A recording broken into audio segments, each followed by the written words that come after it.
Yo, what's happening, Raider Nation? It's your boy Soto here. You know what it is. Raiders versus the world, talked about the team the world loves to hate, your Las Vegas Raiders. Guys, we got a lot going on right now. It's kind of like the first wave of free agency is pretty much done. You're not going to see a lot of free agency moves right now, just a couple of filler moves here and there. Nothing that's going to move the needle. I don't think any free agency moves right now are going to change anyone's draft strategy moving forward or anything like that. I think that all that stuff is pretty much set. This is a really important time right now. It's a very underrated time right now in the league year because these are where a lot of the sneaky moves get made. We're going to talk about that. But before we do, want to make sure everyone please like, comment, and subscribe. It's a great way to support this channel. It's absolutely free. And like I always say, it's the absolute bare minimum you can do to support this channel besides doing absolutely nothing and just watching, which, of course, I always do appreciate. Right now, we're going to talk about what we're looking at 6. We talked a little bit about it with Geno and just a curiosity. It's kind of really intriguing as to why the Raiders have not extended him and the kind of door being left a little bit cracked open to a quarterback at 6. We're pretty much locked in at 6. I don't see us trading up to get anyone. It normally doesn't work out well to do so. I think in the last few years, only a couple of quarterbacks have worked out when you trade up to get them. Patrick Mahomes, the Chiefs traded up probably like 12 spots to number 10. And the Bills actually traded up twice to get Josh Allen. Every time another quarterback they've been traded up for him, it really hasn't worked out that great.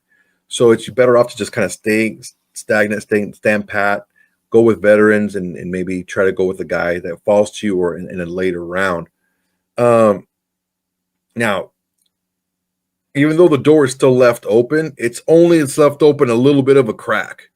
All right, because trading for Geno Smith pretty much all but ensures we're not taking a quarterback at 6 overall, but it's not a for sure. There's still a possibility that can happen. I'm of the opinion that you select an elite player at 6. If you get a player that high, you should worry about getting the very best player you can, not about what position they play. If you're up that high to select in the draft, you have a lot of needs across your roster. I believe if you look at all these teams from 1 through 10, these teams all have significant needs throughout up and down the roster. So I don't know that we would look a gift horse in the mouth if one of these top prospects would drop to us. There's been a lot of mocks happening, and we're going to talk a little bit more about mock drafts in a little bit, but the things that the 3 names that I've seen the most mocked, and I did a video, I don't know if you guys saw it, on kind of like, I was like 9 or 10 different mock drafts, and to see who like the insiders and the beat writers, what are they saying about who the Raiders are going to take at 6? And overwhelming majority, it was Ashton Jeanty, the running back from Boise State. I think it's a decent pick. I like him very much. I think he's got a kind of a mix of LaDainian Tomlinson, Emmitt Smith-ish style. He is shiftier, I believe, than Smith. He catches the ball really well right away. I think Emmitt Smith caught the ball much better later in his career. And I think in that respect, he's much more of an overall weapon like a LaDainian Tomlinson was. They're very similar size. Emmitt Smith was about 5'9", 215-ish, 220. Ashton Jeanty's about the same size. I think LaDainian Tomlinson was like 5'10", 215, something like that. So they're about the same size.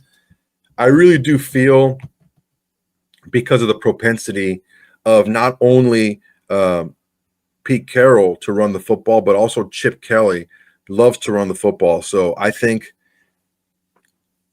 there's 2 ways to look at this, okay?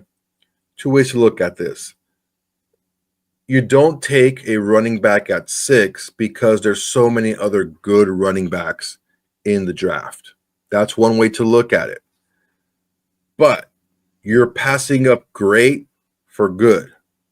I don't know that anyone other than Ashton Jeanty has the ceiling to be a great running back. I don't think we've seen a prospect come into the league like this since Saquon Barkley. And I think the closest we've seen to that is probably Bijan Robinson. That's probably the closest we've seen. I think I like Jahmyr Gibbs very much, but I think he's more of a he's not quite the runner. You can't strap a running attack onto his back and give him 20, 25 touches a game. That's just not who he is. Bijan Robinson can do that. I think that Ashton Jeanty is better than Bijan Robinson. I think he's very close. He's in that realm. I'm not going to say he's Saquon. I'm not going to say he's LaDainian Thomas. I'm not going to say that. But I think he has the capacity out of anyone in the draft at the running back position to be that and more. So I'm greedy. I'm very greedy when it comes to my players. I want to have great. I like great more than a lot of good. I think that wins more in the NFL. You have great players in positions to be great. Very good players are good throughout your roster, but you always need to have those great ones. And I think passing up on Ashton Jeanty because you can get another running back later would be passing up great for good. I don't know that Ted McMillan's going to be a great receiver. I think he has some limitations. And I think that he would be a good pick at 6. I don't know if he would be a great pick at 6. I don't know that he's going to be like a Malik Neighbors type of player that's going to come out and just take the league by storm and win one-on-one matchups left and right. I don't know that he's going to be that type of rookie. If you're going to take a guy that high, you want him to have that major impact right away. Ted McMillan is another name we're hearing a lot to help this Raider team out. The offense is, we all know the offense was just terrible. He started from the top with Luke Getsy, and it just kind of went all the way through Minshew and Aiden O'Connell and the terrible running attack, and Devontae Adams wanting out after 4 games, and it just wasn't ever clicking. My issue with where we were last season is we didn't take advantage of what we did best enough. And it became a little bit more in some of the middle games of the season. It became a little bit more predictable because it was pretty much Brock Bowers and that was it. You need to have another player on the outside who can win consistently. And I don't know that, although I do love Jacoby Myers' game, I don't know that he's that guy to do it consistently to be your number one. That's where Ted McMillan comes into play. I do feel there's a couple of other guys that we can get to that has similar games to Ted McMillan. I don't know that I would necessarily take him at 6. I wouldn't be mad at him at 6 because I know that he has a lot of great measurables, and I know that Chip Kelly's going to be able to take advantage of his skill set. But I still think out of those 2 picks, I think Ashton Jeanty would be the better pick. I understand there's a lot of people out there that feel like Ashton Jeanty would be kind of a waste of a pick if you don't fortify the offensive line.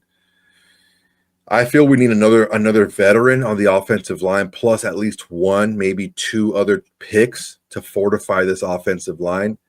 It needs to be something that's going to be a part of this team that's going to be relied on heavily.